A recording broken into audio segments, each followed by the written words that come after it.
الأجازة ماتت ونحن من قتلناها. بالظبط زي ما سمعت كده. النهاردة الجمعة، يوم أجازتك ويوم أجازتي. بس خليني أسألك سؤال واحد وخليك صريح معايا.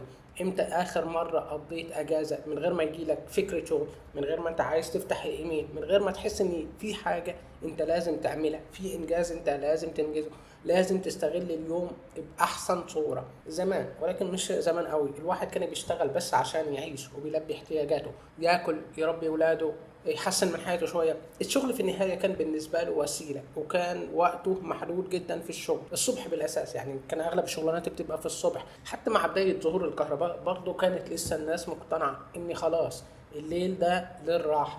ولكن الدنيا بدأت تختلف والشغل بدأ يتحول، ومع الوقت ظهرت ناس اللي هي عايزة تشغلك. بدل ما بتشغلك ليه بالنهار، ما هي ممكن تشغلك برضه بالليل وتكسب منك. ولكن مش هي دي المشكلة. المشكلة ان الموضوع اتحول ناحيتنا احنا، وبقى الانسان نفسه مش بس بيشتغل علشان يعيش، لا بقى عايز يشتغل طول الوقت علشان يحقق، علشان يثبت، علشان يحس بقيمته. وده طبعا مش احساس وحش، الطموح ممكن يكون حلو، ولكن مع الوقت الشغل حرفيا بقى بالنسبة له زي هواية. ده غير الأسوأ من كده التكنولوجيا. لما بوجود التكنولوجيا انت دلوقتي ما بقتش بتسيب الشغل بتفصل، لا انت الشغل بيبقى معاك في البيت. تخيل كده، رساله بتجيلك على الواتساب، ايميل بيجيلك، الشغل خلاص بقى عايش في حياتك. يعني مفيش ايام فصلات، مفيش اجازه حرفيا. ممكن تكون النهارده انت الجمعه تلاقي نفسك فتحت لينكد ان، جالك ايميل بترد على عميل. المشكله ان محدش اجبرك، انت اللي بقيت بتعمل كده. انت اللي بقى عندك شعور بالذنب ان اليوم يعدي فاضي، اليوم يعدي من غير انجاز. مع اني عادي بالنسبه لك انت تقعد مع نفسك، تقعد ما تعملش اي حاجه، يعدي عليك ساعه ساعتين في يوم اجازتك.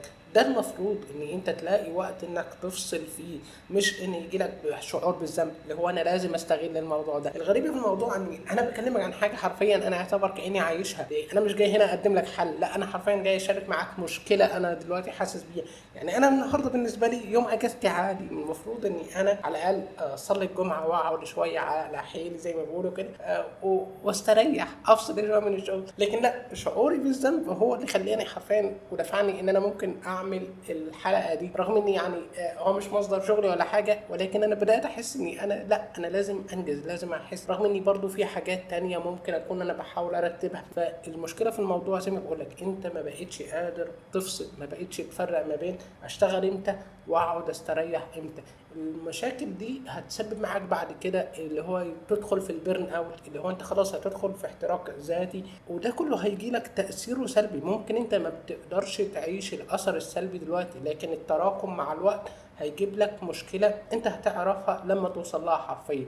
يعني انت بس مستني دلوقتي انك توصل للمشكلة عشان تدرك ان المشكلة دي كانت جاية من الماضي، كانت جاية من التراكم اللي انت بتعمله مع نفسك. والحقيقة انا ما جايش اقولك ما تشتغلش كتير، لا عادي اشتغل، ولكن المشكله اللي بتواجهني وبتواجهك ان احنا دلوقتي مع الوقت بقى كأن في علينا ضغط، كبرنا ان احنا بنشتغل زياده عن اللزوم، كاننا داخلين في سباق، شعور ان كل الناس شغاله تتحرك فاحنا بالتالي لازم نتحرك. انت ما بقاش شعورك او نظرتك اللي هو انا هعمل بس اللي عليا، لا انت دلوقتي بقيت حاسس ان هو في اكتر من كده تقدر تعمله، في اكتر من كده تقدر تقدمه. فاللي هو بقيت بتضغط على نفسك ان انت لازم تجتهد اكتر. فالموضوع نقل من حته اني انا خلاص اكتفيت، لا انا بالنسبه لي عندي وقت، فبالتالي بالنسبه لي اقدر اقدم حاجات اكتر. انا فاهم مقوله اللي هو نفسك ان لم تشغلها بالحق شغلتك بالباطل، ولكن ده مش معناه اللي هو انت لازم تشغل نفسك على طول ان انت تحسن من نفسك او انك تشتغل على نفسك او انك تشتغل.